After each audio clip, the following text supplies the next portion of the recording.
அனைவருக்கும் வணக்கம்.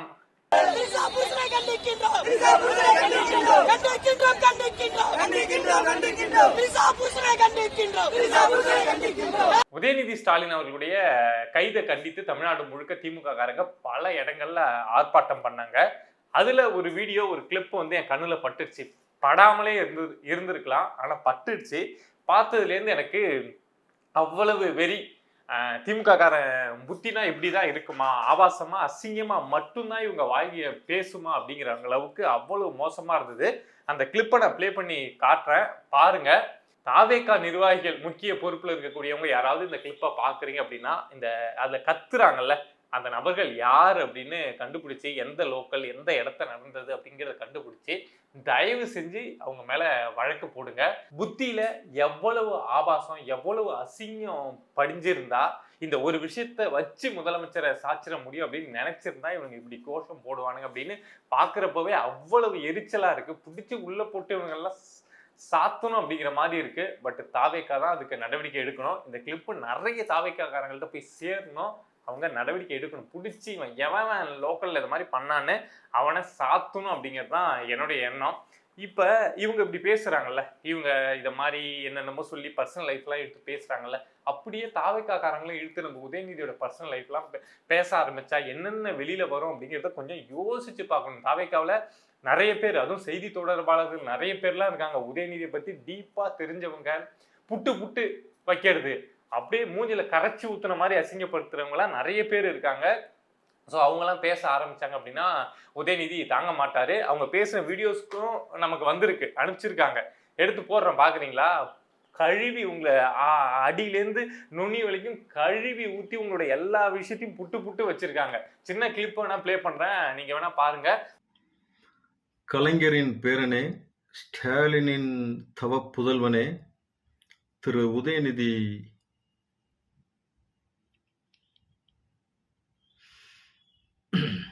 உங்களுக்கு தான் ஒரு கேள்வி. அது எப்படி உங்க தாத்தா காலத்துல, நீங்க ஆட்சி செய்த காலத்துல சரியா தண்ணி வரலன்னு சொல்லி தான் நீங்க பால் டாயில் குடிச்சிங்களோ? அதாங்க, காவேரியில சரியா தண்ணி வரலன்னு சொல்லி தான் நீங்க பால் டாயில் குடிச்சிங்களான்னு கேட்குறேன். ஐயா, நான் எவிடன்ஸ் இல்லாமல் எதையும் சொல்றது இல்லை ராஜா. ஏன்னா நீங்கள் ஆசைப்பட்டு ஒருத்தரை சிஎம் ஆக்கணும்னு ஒரு கூட்டு களவாணித்தனம் பண்ணீங்கல்ல, எடப்பாடி பழனிசாமி அவர்கள் உங்கள் பெருமையை சொல்லியிருக்காரு, கேளுங்க.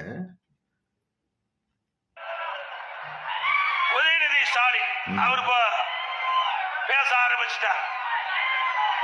பால் டாயில் கொடுத்ததெல்லாம் பஞ்சு டைலாக் பேசுது, பால் டாய் கொடுத்ததெல்லாம் பஞ்சு டைலாக் பேசுது.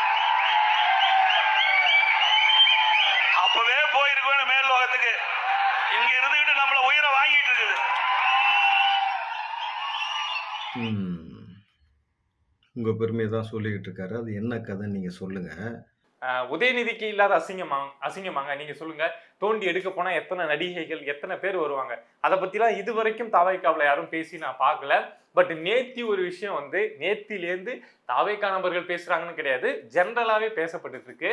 நிவேதா பெத்ராஜ் இந்த கார் ரேஸு, அந்த சென்னையில திமுக ஆட்சியில் இருக்கப்போ உதயநிதி நான் ஒத்த காலில் நின்று கார் ரேஸ் சென்னையோட சிட்டியில நடத்தியே ஆவேன், அதுவும் அரசு காசுல ஒரு 70 கோடி ரூபா செலவு பண்ணி நடத்தியே ஆவேன் அப்படின்னு நடத்தினார்ல.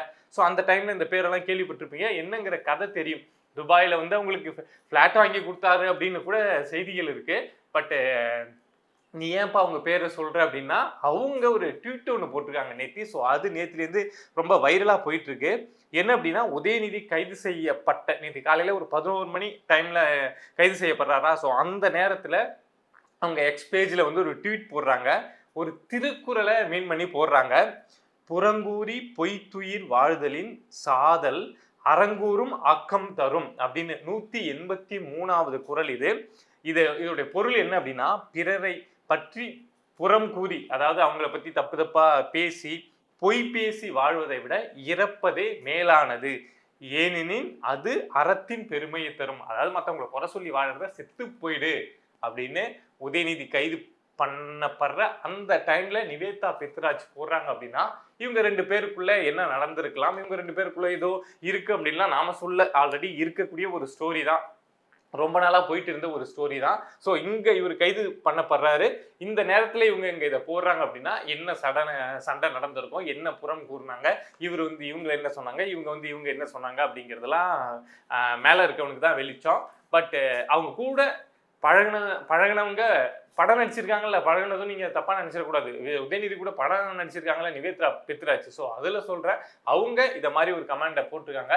ஸோ இந்த நேரத்துல இதை பிடிச்சி நோண்டி எடுத்து தாவேக்காரங்க வேலை செய்யறாங்க, இல்ல தாவேக்கா ஆட்சியில இருக்காங்க, அதிகாரத்துல இருக்காங்க அப்படின்னு நிவேதா பெத்ராஜை கூப்பிட்டு வச்சு பிஹைண்ட் வுட்ஸ்ல ஒரு இன்டர்வியூ எடுத்துட்டாங்க அப்படின்னா நம்ம உதயநிதி என்ன பண்ணுவாரு, எங்க போவாரு, இந்த மூஞ்ச தூக்கி வச்சுட்டு எங்க போவாரு அப்படின்னு தெரியல. ஸோ திமுக காரங்களை கொஞ்சம் கண்ட்ரோல் பண்ணி வச்சுக்கிறது திமுகவுக்கு நல்லது. நேத்தியே நம்ம சொல்லியிருந்தோம், உதயநிதி ஸ்டாலினை வந்து ரிமாண்ட் பண்ண மாட்டாங்க, வெளியில விட்டுருவாங்க அப்படின்னு சொல்லியிருந்தோம். நம்ம அது கன்ஃபார்மாகவே சொல்லியிருந்தோம். இந்த விஷயம்லாம் நடக்கிறதுக்கு முன்னாடி, கோர்ட் ப்ரொசீஜர்லாம் நடக்கிறதுக்கு முன்னாடியே சொல்லியிருந்தோம். ஸோ அதே மாதிரி நேற்று வந்து நம்ம உதயநிதி ஸ்டாலினை வந்து ரிமாண்ட் பண்ணாமல் நீதிபதி இளந்தரியன் அவர்கள் வந்து வெளியில விட்டாங்க. அது இதை மாதிரியான வழக்கில் அதுதான் நடக்கும். நம்ம ரிமாண்ட் பண்றது அப்படிங்கிறது முடியாது. பட் அரசு தரப்புலேருந்து என்ன சொல்லியிருந்தாங்க அப்படின்னா, எங்களுக்கு ரிமாண்ட் பண்ற நோக்கமும் கிடையாது, விசாரணைக்காக கூப்பிட்டு போனோம் அப்படின்னு சொல்லி சிம்பிளா முடிச்சிட்டாங்க. சென்னையிலேருந்து தஞ்சாவூர் வரைக்கும் ஏசி இல்லாத போலீஸ் வாகனத்துல உதயநிதி மாதிரி ஒரு ஆளை உட்கார வச்சு கூட்டு போறதே உதயநிதிக்கெல்லாம் பெரிய கொடுமை, பெரிய துயரம். ஐயோ ஏதோ திரவம் வழியுதே, ஐயோ இதுக்கு பேர் தான் வேர்வையா அப்படின்னு பேச இருக்கக்கூடிய நபர் உதயநிதி. ஸோ அவரை ஏசி இல்லாத கார்ல சென்னையிலேருந்து தஞ்சாவூர் வரைக்கும் வாடா மொட்டை வெயில்னு பிடிச்சி இங்க இழுத்துட்டு போய் அங்க அலக்கடிச்சு அப்படி செஞ்சு விட்டாங்கல்ல, அதுவே பெரிய விஷயம்தான். ஸோ தாவேக்காவும் கைது பண்ணி உள்ள வைக்கணும்னு நேற்று இந்த ப்ரொசீஜர் செய்யல. ஒரு பயத்தை காட்டி விடுவோம் திமுக காரனுக்கு, என்னதான் நாங்கள் பார்த்துப்போம் அப்படிங்கிற மாதிரி காட்டி விட்டுருக்காங்க.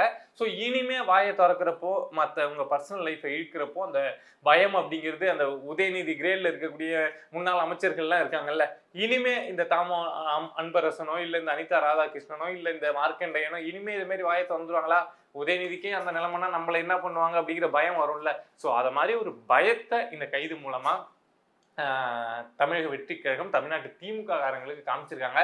ஜெயலலிதா பாணி அரசியல் மாதிரி இருக்கு இதை பார்க்கறதுக்கு. ஜெயலலிதா அப்படிதான் கொஞ்சம் அதிரடியா இருப்பாங்க, எதை பத்தியும் கவலைப்பட மாட்டாங்க, சரின்னு தோணுதா பண்ணுவோம், அதுல உறுதியா நிற்போம் அப்படின்னு நிற்பாங்க. ஸோ அதை மாதிரியான அரசியல் ஸ்டைல் தான் முதலமைச்சர் விஜய் அவர்கள்ட்ட நம்ம இப்ப பார்க்க முடியுது.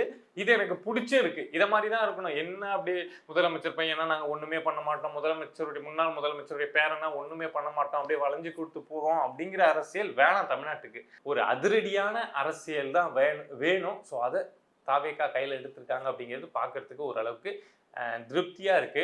அதே மாதிரி இந்த உதயநிதி கைதை ஒட்டி என்னுடைய சுயரூபலாம் வெளியில வருது அப்படிங்கிற மாதிரி நபர்கள் இருப்பாங்கல்ல. ஸோ அதை மாதிரி இந்த கூட்டணி கட்சி தாவேக்கா கூட கூட்டணியில பயணிக்கக்கூடிய நபர்கள் எல்லாம் என்ன சொல்றாங்க அப்படின்னா, ஒண்ணு ஏதாவது ஒரு பக்கம் நிக்கணும், உதயநிதியை கைது பண்ணது தப்பு, இல்ல உதயநிதி பேசுனது தப்பு அப்படின்னு ஏதாவது ஒரு பக்கம் தானே, ஒரு மனுஷனா அப்படிதானே நிக்க முடியும். சரி பக்கம் நிக்க முடியும், இல்ல தவறு பக்கம் நிக்க முடியும், ஏதோ ஒரு ஸ்டாண்ட்ல தானே நிக்க முடியும். ஆனா இந்த தாவேக்கா கூட்டணியில இருந்துகிட்டு இந்த கட்சிகள்லாம் என்ன பேசுறாங்க அப்படின்னா, உதயநிதி பேசுனது தப்பு, ஆனா கைது பண்ணதும் தப்பு அப்படின்னு எல்லா கூட்டணி கட்சிகளும், திருமாவளவன் உட்பட, கம்யூனிஸ்ட் உட்பட எல்லாரும் இதை தான் பேசிட்டு இருக்காங்க. ஏதாவது ஒன்று தானே தப்பா இருக்க முடியும். இது தப்புன்னா அதுக்கான பரிகாரம் அப்படிங்கிறது சரியா தானே இருக்க முடியும். ஆனா இந்த பக்கமும் நான் நம்ம திமுகவுக்கும் சொம்படிப்பேன், தாவேக்கா கூட கூட்டணியில இருக்கேன், அமைச்சர் கொடுத்துருக்காங்க அப்படிங்கிறனால அவங்களுக்கும் சொம்படிப்பேன் அப்படிங்கிற மாதிரி இந்த கூட்டணி கட்சிகள் பேசுறத பாக்குறப்போ வைத்தறிச்சலா இருக்கு. நீங்க ஏதாவது ஒரு பக்கம் நில்லுங்கப்பா. ஒண்ணு உதயநிதி பேசுனது சரிதான், கைது தப்புன்னாவது போய் முழுசா அந்த பக்கம் நில்லுங்க. ஏன் இந்த பக்கம் இப்படி ஒரு இது, இந்த பக்கம் இந்த ஒரு இது பண்றீங்க அப்படின்னு பாக்குறதுக்கு வைத்தறிச்சலா இருக்கு. நான் ஆரம்பத்துல இருந்து சொல்லக்கூடிய விஷயம் தான், தாவேக்கா இந்த கூட்டணி கட்சியெல்லாம் நம்பக்கூடாது, வெளியில போங்க, நீங்க ஆட்சியை வேணாலும் கவுத்து விட்டுக்கோங்க, நான் பாத்துக்கிறேன் அப்படிங்கிற அந்த ஸ்டாண்ட்ல இருந்தா மட்டும்தான் தாவேக்கா நினைக்கிறது செய்ய முடியும். இல்லைன்னா கூட இருந்தே இவனுங்கெல்லாம் குடைச்சல் கொடுத்துக்கிட்டே இருப்பானுங்க அப்படின்னு ரொம்ப பிகினிங்ல இருந்து சொல்லிட்டு இருக்கேன். அதுதான் நடந்துட்டு இருக்கு.